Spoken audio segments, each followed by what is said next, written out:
Radhe GS classes में आपका स्वागत है। आज का हमारा टॉपिक है भारत में डचों का आगमन।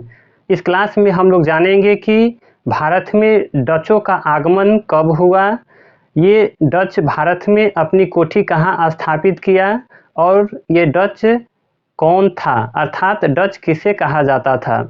तो इस डच से संबंधित सभी कंसेप्ट को, इम्पोर्टेंट पॉइंट को इस क्लास में हम लोग समझेंगे, यहाँ पे पढ़ेंगे। इससे पहले की क्लास में हम लोगों ने पढ़ा था भारत में पुर्तगालियों का आगमन, अर्थात भारत में जो पहला यूरोपियन कंट्री है पुर्तगाल, वहाँ से जो पहला व्यक्ति आया उसका नाम है वास्को डी गामा। तो वास्को डी गामा कब आया, कैसे आया और अपनी कोठी भारत में कहाँ कहाँ स्थापित किया, इन सभी पॉइंट को हम लोग इससे पिछले की क्लास में पढ़े थे, समझे थे। आज की क्लास में डच से संबंधित सभी इम्पोर्टेंट पॉइंट को हम लोग यहाँ समझेंगे। चलिए अब अपने क्लास को हम लोग शुरू करते हैं। तो डच को समझने से पहले हमें कुछ मानचित्र को यहाँ पे ध्यानपूर्वक समझ लेना है कि ये आपका पूरा यूरोप है, ये क्षेत्र पूरा एशिया है और यहाँ पे देख रहे हैं ये अफ्रीका है। और इसी एशिया में देखेंगे तो ये हमारा जो ये पूर्वोत्तर का, तो यहाँ म्यांमार है, यहाँ जो देश पड़ता है वो सारे म्यांमार है। और इसके नीचे जो हमारा बांग्लादेश के नीचे बंगाल की क्या है, खाड़ी है। और इसी बंगाल के खाड़ी के नीचे आप देखेंगे या म्यांमार के नीचे देखेंगे तो एक देश मिलेगा जिसका नाम है इंडोनेशिया। तो इतने कंसेप्ट हमें दिमाग में रखना है। अब हम जानते हैं कि डच कौन था। तो आपको याद रखना है सबसे पहले कि यहाँ जो देश देख रहे हैं वो देश है, आपको याद रखना है नीदरलैंड। ये देश जो देख रहे हैं वो है आपका नीदरलैंड, या इसी को कहें तो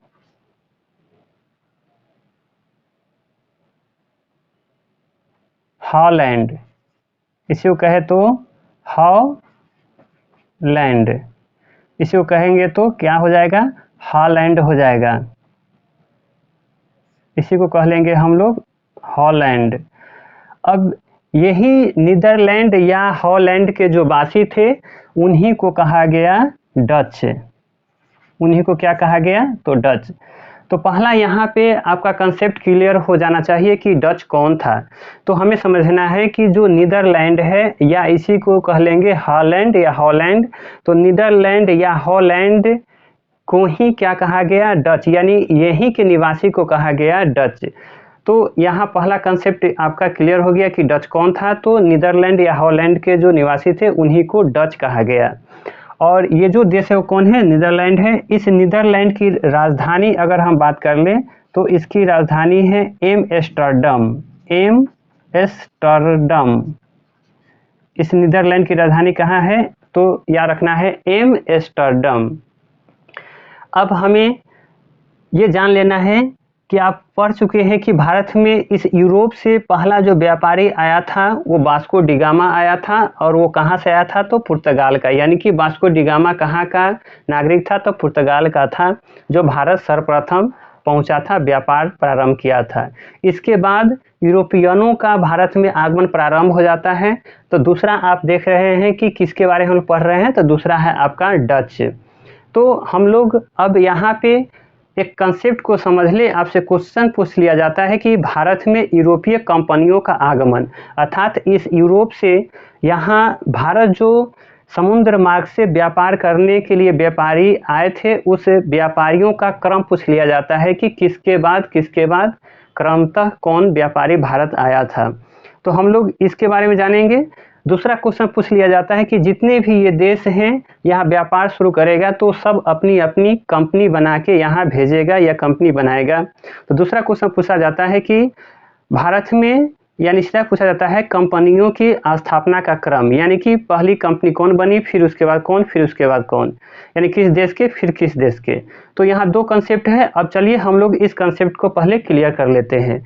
तो हमारा यहाँ पे पॉइंट हो जाएगा, पहला हमारा क्वेश्चन हो जाएगा यहाँ पे, पहला हमारा यहाँ क्वेश्चन हो जाएगा यूरोपीय पहला क्वेश्चन हो जाएगा यूरोपीय कंपनियों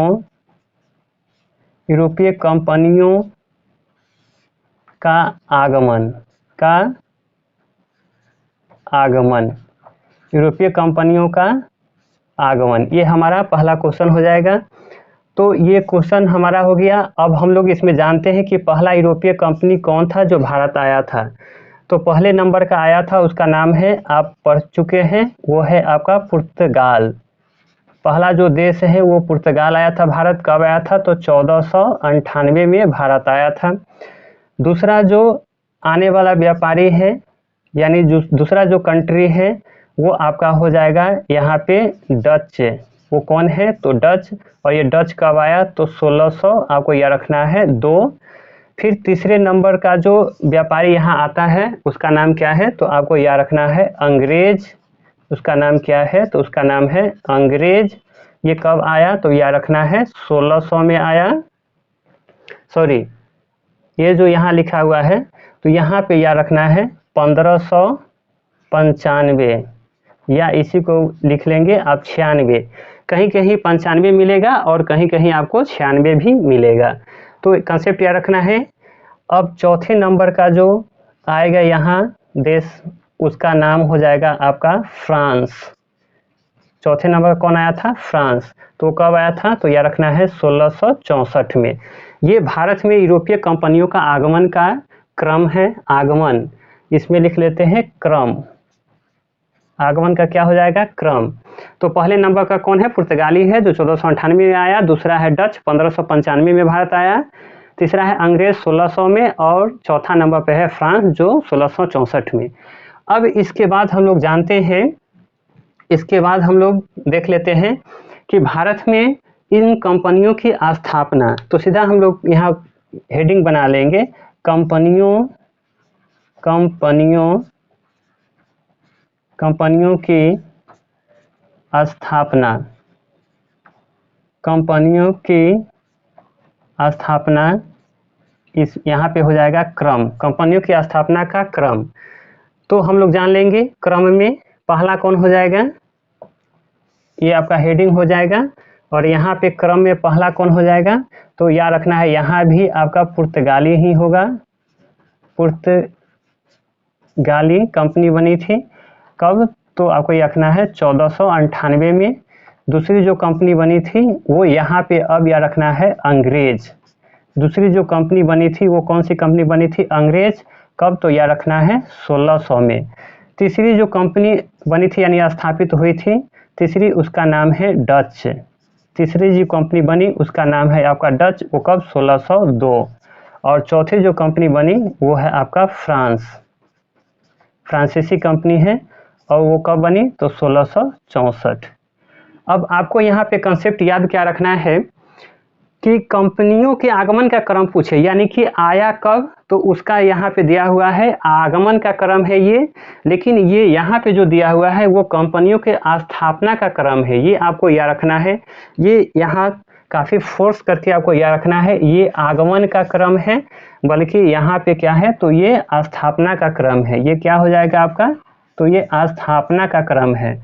तो स्थापना में पूछेगा तो यहाँ कंसेप्ट याद रखना है कि डच जो है वो दूसरी कंपनी है भारत आने वाली, लेकिन भारत में दूसरी जो कंपनी स्थापित हुई वो कौन है? तो अंग्रेज। ये आपको कंसेप्ट याद रखना है। क्वेश्चन पूछा जाए कि भारत में दूसरी कंपनी कौन सी स्थापित हुई थी या बनी थी, यानी दूसरी कंपनी कौन बनी, तो आपको याद रखना है अंग्रेज। जबकि आपको याद रखना है कि दूसरी कंपनी जो भारत आई वो कौन सी है, तब याद रखना है डच, क्योंकि डच जो है वो 1595 में ही आया, लेकिन वो कंपनी बनती है कब डच का, तो आपको याद रखना है 1602। इसीलिए आपको याद रखना है कि कंपनी जो स्थापित होती है डच कंपनी वो 1602 में, जबकि डच कंपनी आती है भारत कब, तो आप याद रखना है यहाँ पे कितना, तो ये रख रहे हैं 1595 में। तो इस प्रकार से ये दो अलग अलग तरह के यानी कि क्वेश्चन पूछा जाता है, एक आगमन का क्रम और दूसरा स्थापना का क्रम। अब आइए हम लोग पुनः अपने टॉपिक के ऊपर। तो हम लोग को यहाँ समझना है डच के बारे में। तो हम लोग ये जान गए कि डच कौन है, कहाँ के निवासी हैं, तो हम लोग को पढ़ लिए, यहाँ हम लोग जानकारी प्राप्त कर लिए कि नीदरलैंड या हॉलैंड। इस नीदरलैंड की राजधानी कहाँ है? एम्स्टर्डम। अब हम लोग शुरू करते हैं कि ये जो डच हैं, ये जो डच यात्री हैं वो आपके डायरेक्ट भारत में न आकर ये सबसे पहले पहुंचते हैं कहाँ, तो इंडोनेशिया में। ये डच यात्री भारत डायरेक्ट ना आकर कहाँ पहुंचता है, तो इंडोनेशिया में। जबकि आप पढ़े थे कि ये पुर्तगाली जो है वो यूरोप से निकलता है और कहाँ पहुंचता है, तो डायरेक्ट भारत में पहुंचता है। लेकिन ये भारत क्यों नहीं आया, तो आप जानते हैं कि पुर्तगाली पहले आया, अर्थात इन सभी क्षेत्रों में पुर्तगाली का काफ़ी अधिक वर्चस्व था। अतः ये व्यापारी कहाँ पहुंचा, तो इंडोनेशिया। तो यही आपको याद रखना है। कब, तो यहाँ पे हम लोग जान लेंगे कि 1595 या रखना है 96, 1595 या 96 में ये कहाँ पहुँचता है, तो इंडोनेशिया। लेकिन अब एक क्वेश्चन है कि पहला जो यात्री आया था उसका नाम क्या है, तो आपको यहाँ पे उसका नाम यह रखना है कार्नेलियन। यहाँ पे है पहला यात्री, पहला यात्री क्या हो जाएगा, तो कार्नेलियस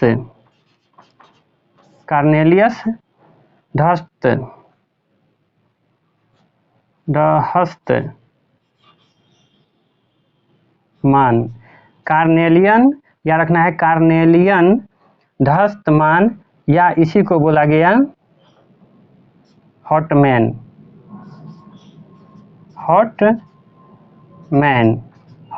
या हॉटमैन।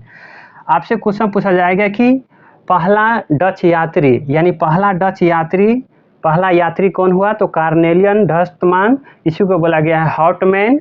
और ये कब पहुंचा, तो 1595 में या 96 में कहाँ, तो इंडोनेशिया। और इंडोनेशिया से तब ये भारत आया करता था, यानी व्यापार करता था। तो इस प्रकार से आपका ये पहला क्वेश्चन हो गया। अब इसके आगे हम लोग पढ़ लेते हैं कि ये जो कंपनी है, यानी ये जो डच है, वो एक कंपनी बनाती हैं और उस कंपनी को भेजती हैं इस इंडोनेशिया में। तो अब हम लोग जानेंगे कि डच जो है वो कंपनी कब बनी, तो याद रखना है आपको 1602 में। तो हम लोग लिखेंगे Dutch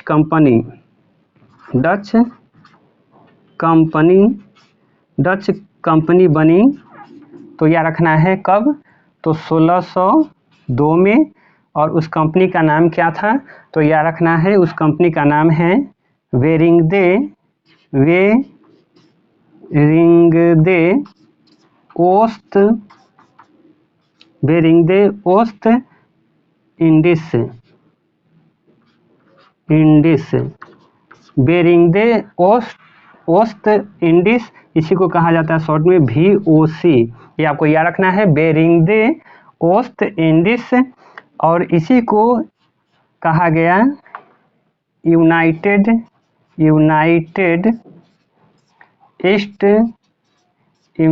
east India Company, United East India Company of Netherlands.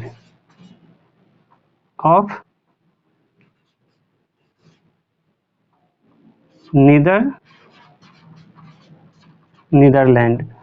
आपको याद रखना है कि पहली जो डच कंपनी स्थापित हुई, या सीधा कहे तो डच कंपनी कब बनी, तो याद रखना है 1602 में। और उस कंपनी का नाम क्या था, बेरिंगदे ओस्ट इंडिस कंपनी, या इसी को शॉर्ट में कहा गया VOC। और इसका दूसरा नाम है United East India Company of Netherland. ये आपको याद रखना है। ये जो कंपनी बनी तो इसे कुछ अधिकार दिया गया, ये यानी कि नीदरलैंड सरकार के द्वारा इस कंपनी को, और वो अधिकार लेकर भारत के क्षेत्रों में व्यापार करने के लिए आया।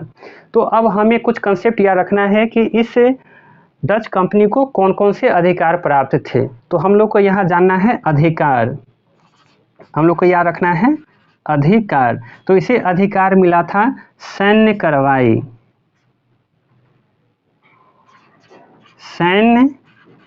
कार्रवाई। ये कंपनी सैन्य कार्रवाई कर सकती थी। दूसरा अधिकार मिला था संधि, ये कंपनी संधि भी कर सकती थी। और तीसरा इसे अधिकार मिला था, वो था आपका व्यापार। अब ये व्यापार कितने वर्षों के लिए था, तो आपको याद रखना है 21 वर्षों के लिए। कितने वर्षों के लिए, तो याद रखना है 21 वर्ष। अब हम जानते हैं कि ये जो कंपनी बनी, डच जो कंपनी बनी, तो ये डच कंपनी कुछ पूंजी के लागत से बनी होगी, तो आपको याद रखना है कि इसका जो पूंजी था, अब हमारा क्वेश्चन हो जाएगा पूंजी। तो इसकी जो पूंजी थी वो 65 लाख क्या थी, तो गिल्डर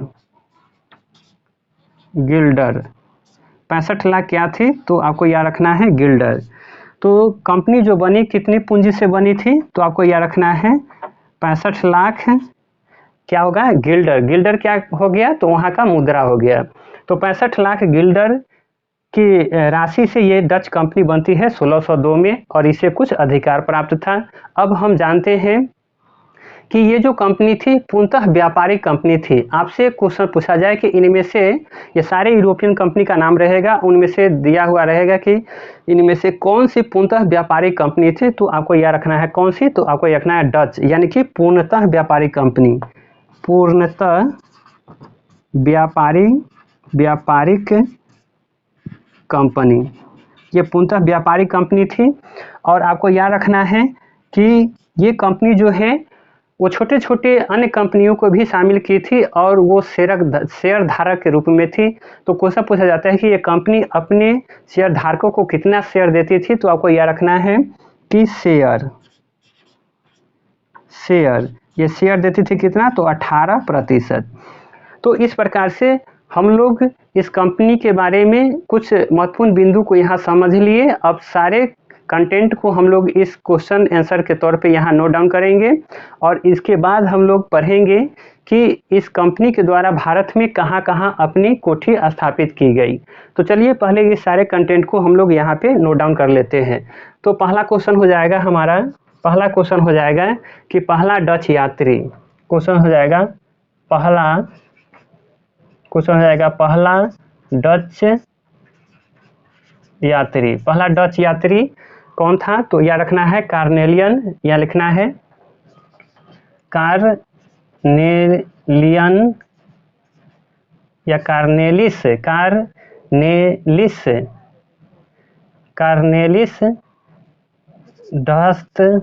ढस्टमान, कार्नेली ढस्टमान, इसी को कहा गया हॉटमैन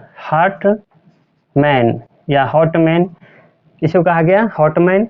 और ये कब यात्रा किया, यानी कि कब आया, तो याद रखना है ये 1595, या रखना है 96। ये काफ़ी इंपॉर्टेंट क्वेश्चन है कि कार्नेलियन हर्स्टमान पहला डच यात्री है जो कब भारत पहुंचता है या आता है, तो यह रखना है 1595 या 96। दूसरा हमें यह रखना है, दूसरा पॉइंट कि डच कंपनी, यह रखना है डच कंपनी। दूसरा हमारा क्वेश्चन हो जाएगा डच कंपनी की स्थापना, डच कंपनी की स्थापना कब हुआ, तो हमें यह रखना है 1602। डच कंपनी की स्थापना होता है 1602 में, और उसका नाम क्या है, तो आपको याद रखना है इसका जो नाम है वो वहाँ पे है बेरिंगदे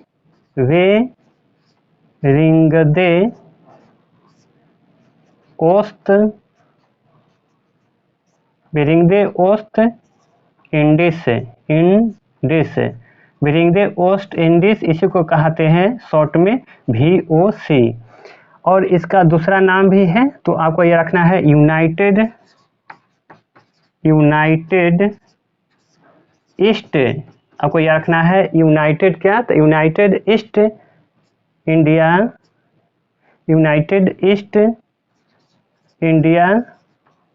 कंपनी,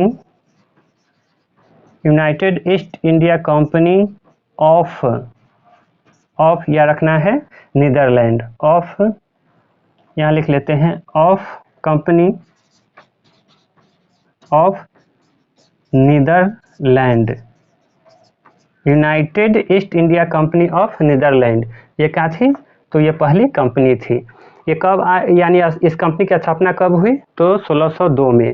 अब हम लोग को यह रखना है कि कितने पूंजी से, तो यहाँ हमारा क्वेश्चन हो जाएगा पूंजी में क्या हो जाएगा, तो यह रखना है 65 लाख क्या हो जाएगा, तो गिल्डर, 65 लाख गिल्डर से ये कंपनी क्या होती है, तो स्थापित होती है। अब हम लोग जानते हैं अधिकार, इस कंपनी के हम लोग पढ़ लेते हैं अधिकार। तो इस कंपनी के अधिकार क्या था, तो हम लोग को जाना है सैन्य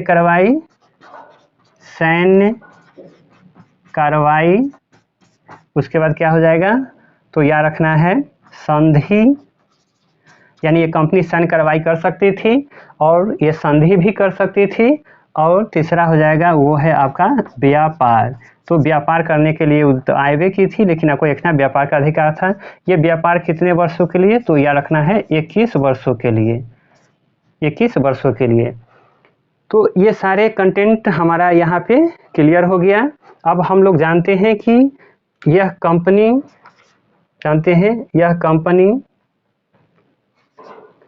यह पूर्णतः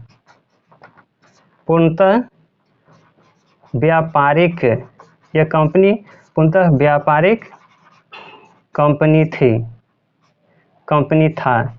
ये कंपनी जो थी वो पूर्णतः क्या थी, तो व्यापारिक कंपनी थी। आपसे क्वेश्चन पूछा जाए कि ये पूर्णतः व्यापारिक कंपनी कौन सी थी, तो आपको रखना है डच। अब हम लोग इससे संबंधित आगे के कंसेप्ट को देखते हैं। तो आपको ये पढ़ना है कि ये लोग जब व्यापार शुरू किया तो ये सबसे पहले कहाँ पहुँचा, तो इंडोनेशिया, जो देख रहे हैं यहाँ पे सुमात्रा है इंडोनेशिया में, तो सुमात्रा पहुँचा था। लेकिन ये क्या चीज़ का व्यापार शुरू किया इंडोनेशिया से, तो आपको ये रखना है नील, यानी कि शुरू में जब ये इंडोनेशिया आता है तो नील की व्यापार ये प्रारंभ करता है। इसके बाद ये भारत में अनेक राज्यों में अपनी कोठी स्थापित करता है। तो हम लोग यहाँ पे कुछ कंसेप्ट को क्लियर कर लेते हैं। तो यहाँ पे जो देखते हैं ये आपका तमिलनाडु है और यहाँ से स्टार्ट होकर यहाँ तक जाता है ये आंध्र प्रदेश है। तो अब हमें याद रख लेना है कि भारत में ये कंपनी कब कब और कहाँ कहाँ स्थापित की। तो हम लोग इसमें जानेंगे कि भारत में पहली कंपनी ये डच स्थापित करता है वो कहाँ, तो आंध्र प्रदेश में। ये कौन सा है, तो आंध्र प्रदेश है। तो इस आंध्र प्रदेश से पहली कोठी स्थापित करता है, पहली कोठी स्थापित करता है कहाँ, तो आंध्र प्रदेश में। कब, तो आपको याद रखना है यहाँ पे 1605। ये 1605 में ये पहली कोठी कहाँ स्थापित करता है, तो आंध्र प्रदेश में।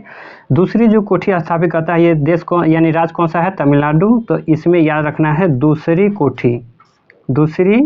कोठी। ये दूसरी कोठी कहाँ स्थापित करता है, तो याद रखना है तमिलनाडु में। इसको लिख सकते हैं आंध्र प्रदेश।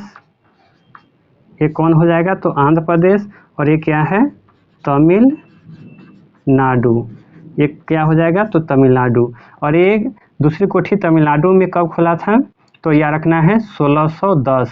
ये दूसरी कोठी कब खोला था, ये 1610 में। तो ये काफ़ी इंपॉर्टेंट है। अब जानना है कि आंध्र प्रदेश में क्या चीज़ का व्यापार शुरू किया था, तो याद रखना है नील का। यहाँ से व्यापार जो शुरू किया वो क्या चीज़ का, तो नील का। ये क्या चीज़ का व्यापार है, तो नील का।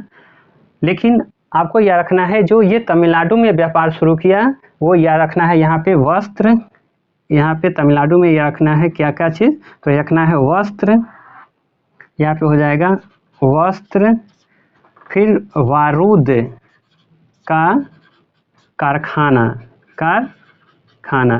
ये तमिलनाडु में बारूद का कारखाना लगाया। और फिर कहें तो सिक्का चलाया। ये यहाँ पे लिख लेते हैं हम लोग सिक्का चलाया क्या चीज़ का, सोना का। और उसका नाम क्या था, तो उसका नाम था पैगोडा। तो ये सोना का सिक्का चलाया जिसका नाम था क्या, पैगोडा। ये कहाँ पे चलाया था, तो आपको ये रखना है तमिलनाडु से। तो ये सोने के सिक्का कहाँ से जारी किया था, तो ये आपको याद रखना है तमिलनाडु से। अब हमें नेक्स्ट देख लेना है कि ये तमिलनाडु है, ये आंध्र प्रदेश है और ये आपका यहाँ पे उड़ीसा शुरू हो जाता है। ये आपका उड़ीसा है और यहाँ पे पश्चिम बंगाल हो जाता है। ये सारे कौन सा है राज्य, तो आप इसमें ज्योग्राफी की क्लास में आप पढ़ चुके हैं। ये सारे पश्चिम बंगाल है। और यहाँ पे जो देख रहे हैं वो आपका बिहार है और इस बिहार की राजधानी यहाँ पे कौन सी है, तो पटना है। तो ये आपका ये बिहार है। ये कहें तो ये आपका बिहार है, ये आपका बंगाल है, बंगाल है, और ये आपका उड़ीसा है, और ये देख चुके हैं, ये आंध्र प्रदेश है, तमिलनाडु है। यहाँ पे जो कंपनी स्थापित हुआ था वो सूरत यानी गुजरात में पड़ता है, ये सारे गुजरात है। और यहाँ पे गुजरात में कहाँ पे, तो याद रखना है सूरत। ये कौन सा जगह है, तो याद रखना है सूरत। तो गुजरात में कहाँ पे, तो सूरत में वस्त्र का व्यापार यहाँ से होता था, ये करता था। सर्वाधिक जो मुनाफा इसे होता था भारत से, वो वस्त्र के व्यापार से, और कहाँ से, तो सूरत से। अब हम जानेंगे कि तमिलनाडु में दूसरी कंपनी कब, 1610 में। पहली कोठी यानी कहाँ खोला था ये, तो आंध्र प्रदेश में कब, तो 1605 में। अब हमें जानना है कि यह उड़ीसा में क्या हो जाएगा, तो बालासोर। उड़ीसा में कौन सा जगह है, तो बालासोर, उड़ीसा में बालासोर है। पश्चिम बंगाल में आपका हो जाएगा यहाँ कासिम बाजार, कासिम बाजार, पश्चिम बंगाल में कासिम बाजार होगा। और बिहार में कहाँ हो जाएगा, तो पटना।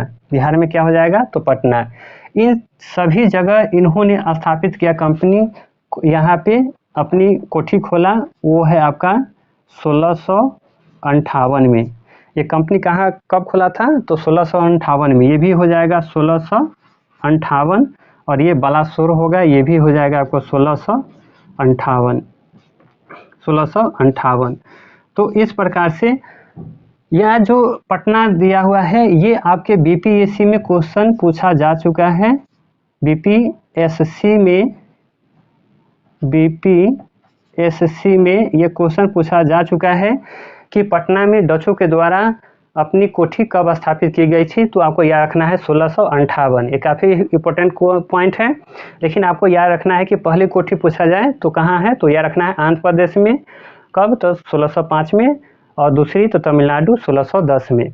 तो इस प्रकार से भारत में डचों के द्वारा स्थापित की गई ये सारे कोठी थी। अब इसे हम पॉइंट के रूप में, कंटेंट के रूप में हम लोग लिखते हैं। तो हमारा क्वेश्चन हो जाएगा यहाँ पे पहली कोठी, हमारा क्वेश्चन हो जाएगा पहली कोठी। तो ये पहली कोठी कब खोला, तो यह रखना है 1605 में। कहाँ, तो ये रखना है आंध्र प्रदेश। आंध्र प्रदेश। व्यापार क्या चीज का, तो सूती वस्त्र, या सीधा यह रखेंगे वस्त्र, या रखना है वस्त्र का व्यापार होता था। हम लोग अब पढ़ेंगे दूसरी कोठी। तो दूसरी कोठी कब खोला ये, तो ये रखना है 1610 में। दूसरी कोठी कब खोला, तो 1610 में। और ये कहाँ, तो ये रखना है तमिलनाडु। दूसरी कंपनी कहाँ खुला था, तमिलनाडु। और ये क्या चीज़ का व्यापार होता था, तो यहाँ से लिखना है, सॉरी, ये जो आंध्र प्रदेश है यहाँ होगा नील, यहाँ पे आप कर लेंगे नील। ये नील का व्यापार शुरू किया। यहाँ पे हो जाएगा वस्त्र। फिर ये यहाँ पे स्थापित किया क्या, तो बारूद का कारखाना, बारूद का कारखाना लगाया। फिर आपको ये रखना है एक टकसाल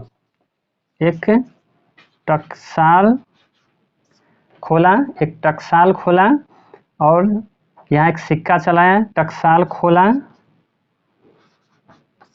और सिक्का चलाया। पैगोडा, सीधा लिखेंगे पैगोडा सिक्का चलाया।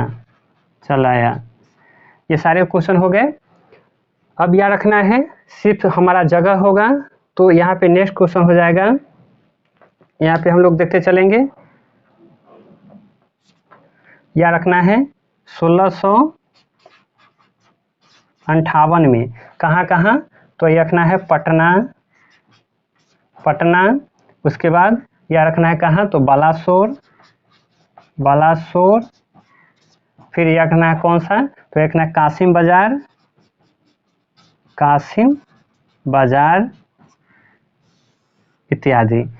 फिर हमें यह रखना है कि अगर और पढ़ें तो आपको पता चलेगा कि ये जो कोचीन है यहाँ पे भी इन्होंने कोठी लगाया था, यानी कि केरल में। कब? तो 1663 में यहाँ पे लगाया था, 1663 में। ये जो सूरत लगाया था वो 1616 में लगाया था। तो इस प्रकार से इसे भी हम लोग यहाँ नोट कर सकते हैं। 1616 में कहाँ हम लोग लिख लेंगे? तो 1616 में हो जाएगा, 1616 में कहाँ हो जाएगा? तो हम लोग देख रहे हैं वहाँ हो जाएगा सूरत। सूरत व्यापार किस चीज़ का? तो वस्त्र का। फिर हम लोग नेक्स्ट देख लेते हैं। तो नेक्स्ट हमारा हो जाएगा 1600 कब? तो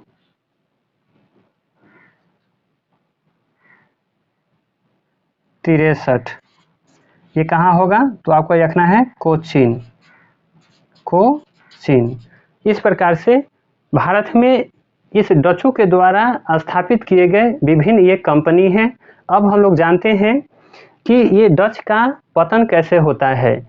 तो अब हमें जानना है कि इन डचों के द्वारा पुर्तगालियों को इस इंडोनेशिया के क्षेत्र से परास्त करके यहाँ व्यापार को समाप्त कर दिया था और अपना पूर्णतः नियंत्रण वहाँ कर लिया था डच।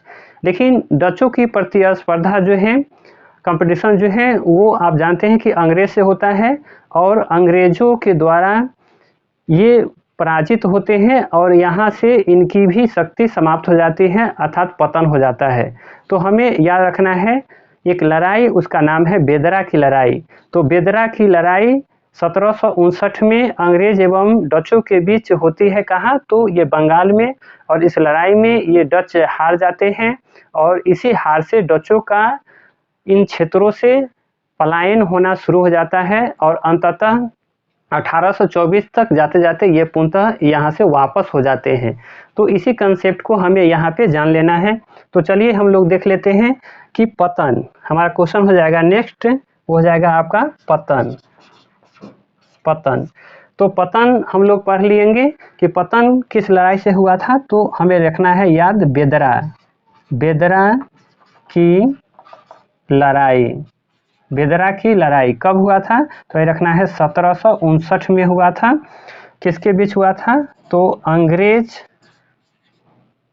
अंग्रेज प्लस कौन सा? तो डच। इसमें कौन हार गया? तो डच यहाँ लिख देते हैं हार गया। डच क्या हो गया? तो हार गया।